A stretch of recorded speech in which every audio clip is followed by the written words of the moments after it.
Señor Zeid Ra'ad al-Hussein, alto comisionado de las Naciones Unidas para los Derechos Humanos, ha enviado un mensaje a los participantes de esta 12ª conferencia a través de un video que ahora proyectamos.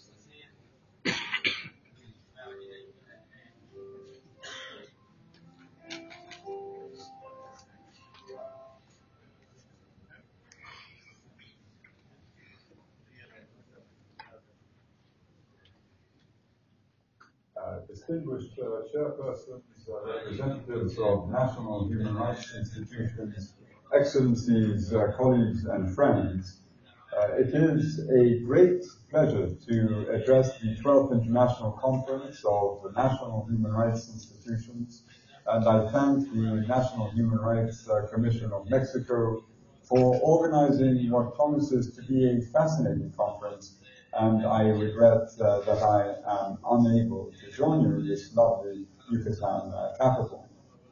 This is an exciting moment for those of us who are committed to enabling the realization of human rights through sustainable development.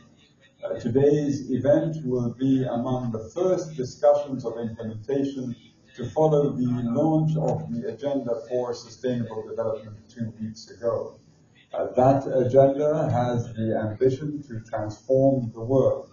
It offers a new vision of sustainable development that is deeply grounded in civil, political, economic, social, and cultural rights, as well as the right to development, or one which is powered by the need to end discrimination on any grounds. The time has come to begin implementation, and NHRIs have a vital role to play. The agenda is underpinned by inclusive frameworks for accountability and for monitoring. Within those frameworks, we are counting on you to get involved to help to keep all actors on track. With your unique positioning as a bridge linking governments, parliaments, various state entities, and civil society organizations, you can help to ensure that they continue to keep a central focus on human rights concerns as they build the new agenda into their program. The new agenda provides for regular national reviews of progress towards its 17 goals and 169 targets. During the consultative process, we fought hard for you to have a say in those national reviews. Now it is time for you to make your voices heard. At these critical intersections to which many stakeholders will be contributing input, you, NHRIs, can play an important role in making sure that national processes continue to be grounded in the principles of human rights and in the detailed recommendations of the international human rights mechanisms.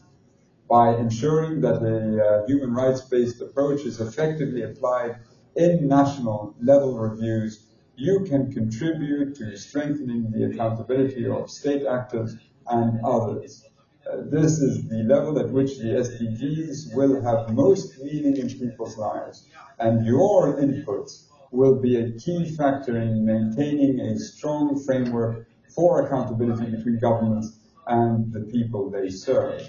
At the global level, the high-level political forum under the auspices of the UN Economic and Social Council will feature country reviews. While the details of the reviews still need to be worked out, each country is expected to make 2 to 4 presentations on a voluntary basis on their progress in achieving the SDGs between now and 2030. The contributions of NHRIs can also be vital at this level.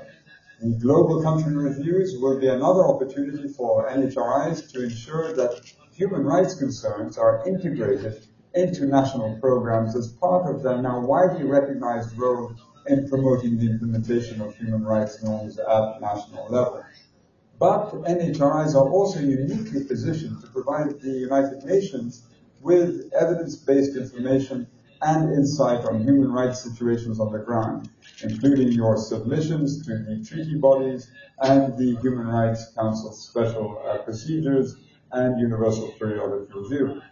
The value of these contributions by NHRIs has been acknowledged by both the General Assembly and the Human Rights Council.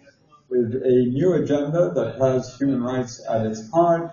There are clear echoes between this review process and the UPR. In your submissions to the UPR and treaty bodies, you provide information that is of immediate relevance for a global level assessment of progress towards the SDGs. We will count on you to support us in advocating that states draw upon this critical information in their country presentations to the high-level political forum. One final point on indicators. We are deeply encouraged by the agenda's commitment to equality and its commitment to leave no one behind. But as we all know, we cannot fix what we cannot see. To undo the barriers thrown up by discrimination, we must be able to monitor progress for all, including the most marginalized and vulnerable. To ensure that the global SDG indicator framework is truly human rights-based, data must be accurate and disaggregated in terms of all grounds of discrimination that are prohibited under international human rights law. We will count on you to engage with national statistical offices to ensure that the indicator framework which is currently being designed is human rights sensitive. On all these points and more, my office stands ready to support you. NHRIs will be critical partners in the hard work of implementing this transformative new agenda. With your active involvement and that of many other human rights constituencies that have seized the opportunities associated with this agenda, I have no doubt that we will succeed, and I wish you a fruitful discussion.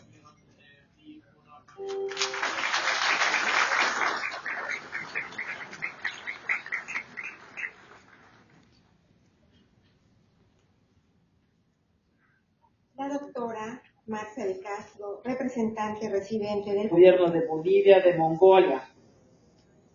Cambiaré al inglés porque estoy aquí en representación de la señora Helen Clark, administradora del Programa de Naciones Unidas para el Desarrollo. Y en nombre de ella, I would like to thank you for the invitation extended to UNDP to address this opening ceremony and to the Mexican Human Rights Commission for hosting this very important event. Of millions of people around the world to ensure their views and perspectives were counted. Following its adoption by member states last month, we are now moving from the recognizing that the need to address the challenge of reaching all people by identifying, tackling, and addressing the deep-rooted determinants of exclusion and discrimination is imperative to building a better world.